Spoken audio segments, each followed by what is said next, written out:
Tonight, in this edition of the 6 p.m. primetime newscast on Equinoxe television, dozens of workers take to the streets in Yaoundé, here in the economic capital, Douala, to decry poor working conditions. We tell you how and why it happened in this edition of the news. Also ahead, we shall be talking about the challenges ahead of the new president of the Cameroun Bar Association. He has been called upon to maintain justice across the national territory, especially as far as the legal core in Cameroun is concerned. Those are headlines. We shall be right back with the details. Stay with us.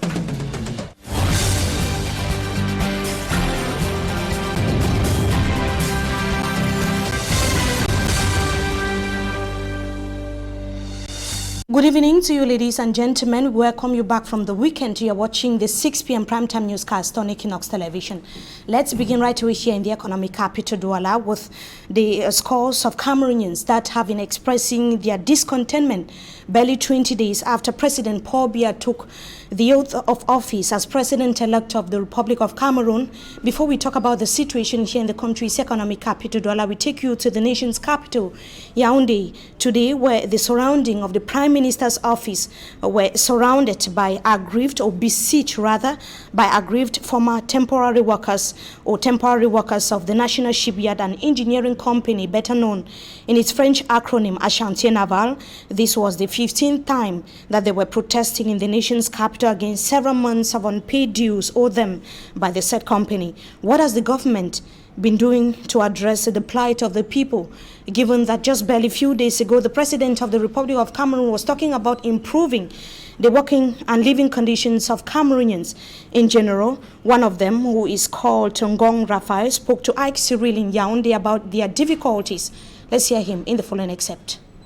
We are here once more to remind him that the instructions he gave for our dues as ex-temporary workers of Chantier Naval to be paid are still paying up this moment. Since last year, he gave instructions 18 months ago. They said December, we waited December last year, nothing took place. Throughout the whole of this year, before elections, we have been giving promises here and there. We have made 14 trips to Yaoundé here for our monies to be paid. We are here to see the Prime Minister in person, for him to tell us exactly what is happening, because our children are not going to school. We are homeless. Our families are separated. Right? Yes, 36 people have died, but no money. And remember, when the Mungu Bridge got broken, we were those that built a temporary bridge to permit circulation between Southwest and Littoral during that time, before a permanent bridge was built. Blocks on our shoulders to make Chantier Naval to be what it is today. But it is surprising, it is terrible that we find ourselves in streets. Our wives are no longer with us. We have lost some of our children. We are homeless. We are unable to pay our rents. But our monies are somewhere. Our monies are somewhere, and they don't want. That was not the only case of strike or protest orchestrated across the national territory today. We now talk about workers at Camposa that were equally on strike in some parts of the country. Postal services were practically grounded today in the economic capital, Douala, in the nation's capital, Yaoundé, and across the national territory. The workers, as we can see, the offices were empty when users of postal services went this morning to demand for their services, and they were told to go home until they put an end to their protest demonstration. They said that they have been for several months now without salaries and that their working conditions are not the best. They were speaking to our reporters in Yaoundé and here in the country's economic capital, Douala. They said that their activities would only resume after their demands are met by the government of Cameroon. We now talk about something else. The new president of the Cameroun Bar Association, Charles Chakunte Patier, is a day old in his office. He was elected by a college of 2,000 lawyers in a two-day conclave which took place here in the economic capital, Douala. During the elective General Assembly, Barrister Chakunte Charles swept an overwhelming majority of 1,156 votes, while the incumbent bar president, Jackson Nye Kamga, got 758 votes in the 10th position and occupying rather the 10th position. Conceding defeat, the former president bowed out of the race even before the election ended. That was yesterday. The new Bar Council president has promised to galvanize all the dissenting voices so as to put an end to the current crisis rocking the two Anglophone regions of Cameroon. Barrister Chakunte lives and has been practicing law for 27 years in the economic capital Douala. In the following excerpt, one of the legal minds in Cameroon, that is Barrister Bernard Muna, was talking about the need for justice and independence of the Bar Council in Cameroon. Let's hear him in the following excerpt. He was speaking to Equinoxe television. Yes, I'm just making clear that our profession is not because of the money. We can defend it, but the important thing is to know that without justice in any society, there's no society. And the only lawyers can defend the liberty of every citizen. When a nation has a problem, they don't have to come and brief pay lawyers to occupy. We have to see the problem. We have to speak out, even if the government does not want. We have to speak out. We say there is a problem here. Regulate it. And the bar is a very strong body all over the world. In Cameroon, it's strong. The bar is strong. This government has always listened to the bar, right from the days of the L'Affaire Black. If you have to defend the liberty of the population, you cannot be under the feet of the government. A dog which is having to bark to defend his master does not have to be put on a rope and somebody is holding it. And one of the reactions we had was that of Ntumfo Barrister Nico Hale, the former president of the General Assembly of the Cameroon Bar, who said that he is leaving behind the position as a man of God who has effectively accomplished his mission with success. He equally said that he wishes to see the new president of the General Assembly of the Cameroon Bar, Barrister Evaristus Mofo, follow his footsteps. Let's hear him in the following excerpt. I'm living a blessed son of God, because when I convened this General Assembly, I went on my knees, knowing the stakes, knowing the terrain, knowing the favoritism, knowing the conflict, and knowing the disorder, the anarchy, and the chaos that we have gone through these last 2 years. I asked myself when I was going to work. And so I asked God, to be very honest with you, and I arranged it, I fixed it immediately. So whether I like it or not, and I want to congratulate all the lawyers, congratulate the team I work with, the organizing committee, impeccable. And I want to say, the lawyers in Cameroon, it has been historic. This event, I want to thank God Almighty, and I thank you, the media, because you have been my partner for the last many years since I started doing a few things for the nation. And I pray that God should bless you, and I bless all the lawyers, and bless the new bâtonnier, and bless all the members of the Bar Council, and bless the new president of the General Assembly who is replacing me, and the vice. I can assure you, I will stand by them, I will support them, I will advise them if and whenever it's possible. That is Ntumfo Barrister Nico Hale there, talking about what he called transparency of the Bar Elective General Assembly, which took place here in the economic capital, Douala. On to something else, the Kenyan government and the Catholic Church in Cameroon have requested thorough investigations into the murder of Reverend Father Cosmos Omboto Andari of the Kenyan nationality, who was killed in Kembong, Manyo Division of the southwest region of Cameroon. According to the Ministry of Defense in Cameroon, he was killed by unidentified gunmen, whereas a narrative from the Mamfe Diocese is practically different. Let's have the details of the report with Mfomi Armstrong Sanda. The assassination of Cosmos Omboto Ondari of Kenyan nationality in Kembong village, Manyo division of the southwest region of Cameroon, adds to 3 the number of foreign missionaries killed in the northwest and southwest regions of the country since the Anglophone crisis escalated. Reverend Father Cosmos Ombutu Ondari was the parochial vicar of the St. Martin of Tours parish of the Diocese of Manfi. According to the Minister of Defense, Joseph Betia Somo, the priest was killed by unidentified gunmen dressed in military attire. He indicated that the gunmen were shooting at random after creating panic at the Kembong Chapel. The minister's communique published on November 22nd, one day after the killing of the Kenyan missionary, revealed that the military and the administrative officials only learned of the incident on November 22nd. The communique outlines preliminary investigations which showed that the assailant made use of military outfit to victimize the Cameroonian army. In another communique signed by Bishop Andrew Kia of the Manfi Diocese, eyewitness accounts say the priest was killed by a man in uniform, visibly an element of the National Gendarmerie. Bishop Andrew Kia further called on Christians of the Catholic Church to be calm and united in prayers, considering that Reverend Father Cosmos Ombutu Ondari died exercising his divine mission.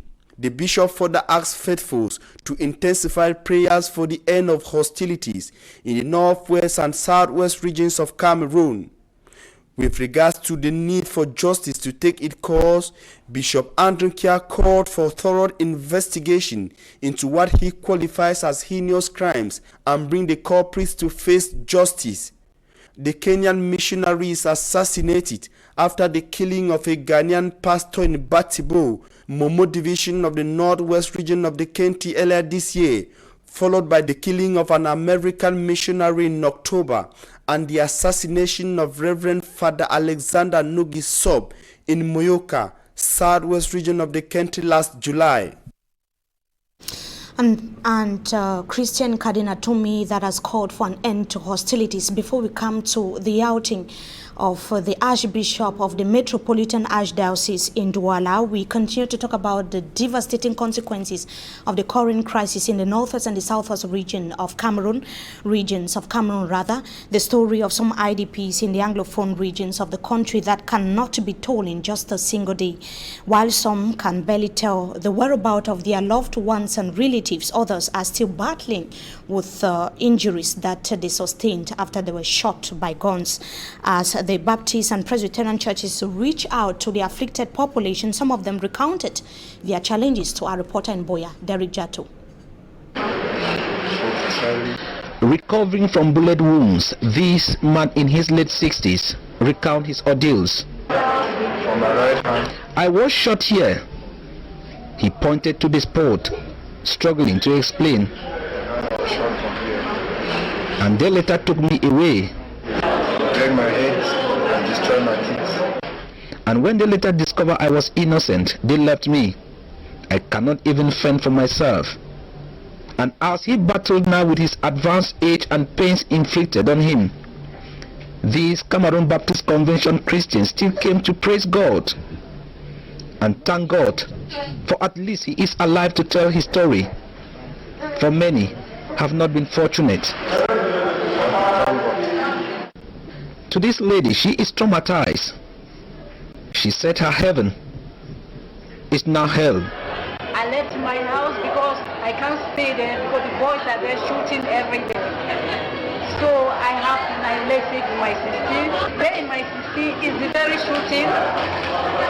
Even the person I went to meet in my sister, she has around the house and I'm left there alone. I'm a patient. I've been a patient for 8 years.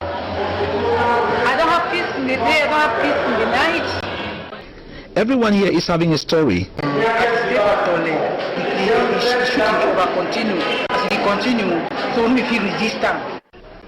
Having no peace both with their body and soul, Christians of the Cameroon Baptist Convention centered their 2018 annual conference, crying to God for a way out of the Anglophone crisis, and to Reverend Liombe Timothy, pastor of Great Sopofield. The church too has been brought on its knees by the Anglophone crisis. The crisis has actually affected the church in a great deal. Sokofi used to play host to 5 associations. Now, as I'm talking to you, 3 of these associations, Bafia, Moyoka, and Moya Association, have been crippled. The occasion also provided an opportunity to hand over some relief aid to these internally displaced persons. Like Giftway, the church, the Cameroun Baptist Convention, and the Presbyterian Church of Cameroon, it is in Asia, for them you. I mean, you know, say the church will pray for you. The church will pray for this crisis. Amen. God bless you. It is their prayers that one day this Anglophone crisis should not only be history, but should be history that will never repeat itself again in their generation.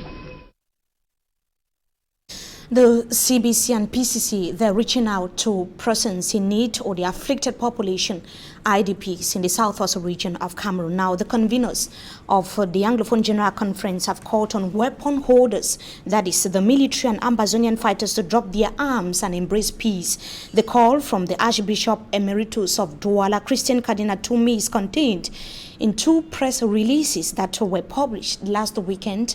Sumanjika and Gabriel read through the outing. He tells us more in the following report. With the hopes of the Anglophone General Conference to hold still very intact, the conveners of the groundbreaking meeting aimed at searching for solutions to bring to an end the Anglophone crisis have sent a passionate appeal to the military and the Ambazonian fighters, urging both to embrace the peace initiative intended to proffer lasting solutions to the lingering crisis in the northwest and southwest regions respectively. To the Cameroonian military, Christian Cardinal Toumi reminded them that there is no incurable disease, reasons while he is urging them to make use of their intelligence, reason, and wisdom given to them by God to find better ways of solving the problems faced by human beings. He, however, acknowledges the fact that the military is equipped with deadly weapons aimed at protecting his people, but advises that the excessive use of force creates frustration, and the retaliation to bring about justice can create a greater injustice. To the Ambazonian fighters, Christian Cardinal Toumi urges them to have an attentive ear and reminds them that the world is based on true justice and solidarity, and invited them to the gathering, which is aimed at getting solution to the crisis that is getting into its 3rd year. To both the defense minister and Ambazonian fighters, Christian Cardinal Toumi reminds them about the suffering of the people of the 2 English-speaking regions and went ahead to say these areas have been deserted. The letter, in its concluding session, urged both to give peace a chance by dropping their arms.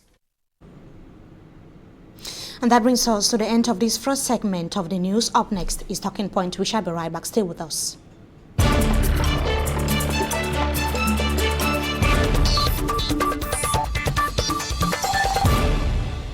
Tonight we are going to be talking about the election of the new bar president, the new president of the General Assembly of the Cameroon Bar Council, and all the members of the Cameroon Bar Council. We have been joined by senior barrister at law, Barrister ASHU. Emmanuel, thank you so much, Barrister, for joining us tonight on Talking Point. Good evening, Mimi. Good evening, televiewers. You were part of the conclave which took place last weekend in the economic capital, Douala, and as he took over the command baton, Barrister Chakunte Pate Charles actually promised that he was going to, amongst the many other promises that he made, was to tackle the crisis in the northwest and the southwest regions of Cameroon. Before we talk about or evaluate how much he can do as far as this crisis is concerned, what would be your evaluation, Barrister, of the crisis so far, the management of the Anglophone crisis so far? Well, the Anglophone crisis have been raging on for almost 3 years now, and we all know that the person who has the yam and the knife is the President of the Republic. So other civil actors or military actors can try their way, but so long as we don't have the green signal from the head, from the top of the state, I don't think anything meaningful can be done. The management so far, we've seen that the government seems to have opted for the military solution, which I say is not working, it cannot work and is not workable. So I think they should stop, they should change vigor, change their course, and call all sons and daughters of this country to one table and let us sit and iron out our difficulties. What could possibly be the place of the Cameroon Bar Council in resolving this Anglophone crisis? Well, you see, the bar in many countries has been, it's an elite group, is the protector of the rights of the widow and the orphan. I think if we have a bar president who is willing to do something to solve this crisis, it will be very welcome, because he has the means, he has the lawyers at his disposal, he has the means of convincing the government to keep a keener ear to the cries of the people. He has the means of getting international organizations and other countries to come into this conflict and help to resolve it. I think since we have this new president of the Bar Council who says that he's going to do something, I think it's something positive. And I hope... You're giving the impression that the former bureau did almost nothing as far as the crisis is concerned. No, I'm not. If I'm giving such an impression, I'm sorry. If he wants to, he can. If I'm giving such an impression, I'm sorry, is that this new president is coming with a seemingly different agenda so long as the Anglophone crisis is concerned. The past bâtonnier, is a gentleman. He said lawyers cannot go fighting in the streets, and to the best of my knowledge, he didn't ask for help from other countries, other battalions from other countries to help him. But this one seems to be geared towards that direction, and the other man worked with the Ministry of Justice, but I don't think he ever got the minister to listen to lawyers. You said he actually talked about the fact that the lawyers are not supposed to march in the streets. Yes. In the streets. Do you think that the grievances of common law lawyers in Cameroon actually triggered what we have today as the Anglophone crisis, which has been going on for 2 years now? Well, the Anglophone crisis is not only lawyers marching. We are Anglophones, and we know exactly what that crisis is. It is a crisis of misgovernance, a crisis of grievances that have been piled up over the years, and they have reached a point where people say enough is enough. We want solutions now or because never. The government would tell us, the government would tell Cameroonians and the international community that this is what was done to solve the problems of the lawyers and the teachers, giving the impression that it is limited only at the level of lawyers and the teachers. I'm sorry, that crisis has nothing, it's not limited to lawyers and teachers, because when you have a country where all the development efforts are concentrated on one side and the other side is completely abandoned, I mean, you don't expect people to take that forever. You go to university education. What do we have that side? We had to come up in Douala here with the first Anglophone movement before we had Boya University. After all Anglophone conferences in Bamenda, then you had the second one. Every time we have to manifest, we have to come together, whole conclave before you can get something. Look at the deep sea port in Limbe. It is lying there while they are building Kribi, which is manageable. You have the deepest natural harbor in Africa, not harnessed. I mean, it's unfair. When people are angry over these things, for any Anglophone to travel out of the country, you must leave your area, come to Yaoundé or Douala. What is that? I mean, so people should stop talking trash. The Anglophone crisis is more than the demands of lawyers. And if you talk of the demands of lawyers, what are the lawyers actually? Go to the Anglophone section. Look at the administrative court. It's a French court. We have our own administrative court. That thing is a French court. So are they even actually, after the redeployment of it is magistrates a French court. and judges? The laws applied. It's French law. It's not English law. Under the English law, it is the High Court that handles administrative matters. These are some of the challenges ahead of the new bar president, of course, that you certainly tabled to him. As we come back to Barrister Chakunte Pate Charles, that is saying that he's not only going to be providing solutions, but he was more specific about taking legal actions. What could this change, Barrister? Well, you see, the police people and gendarmes who beat up lawyers have never been dragged to justice till today. That is one of the big grievances that many lawyers table against the outgoing bâtonnier. So here is a bâtonnier who wants to see legal redress to those type of misbehavior. And that's not the only case. We have even Douala here and Yaoundé. gendarme commanders, brigade commanders who assault lawyers and are never prosecuted. They are sacked, but that is not enough. They should be prosecuted so that others will refrain from behaving that way in the future.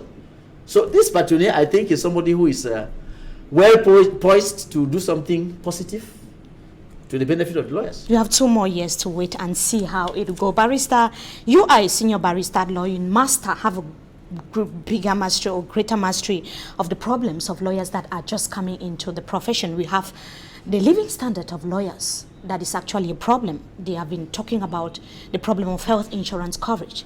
Tell us about some of these difficulties that lawyers are facing in Cameroon, and what will you be expecting from the new Batounier? Well, fortunately, this new Bar Council president was part of the old team, and the old team tabled a bill to the government, a proposed bill to the government. And in that proposed bill, you see, they proposed something that was very interesting that can enable lawyers to have a good standard of living. A tax on all procedures that go to the court.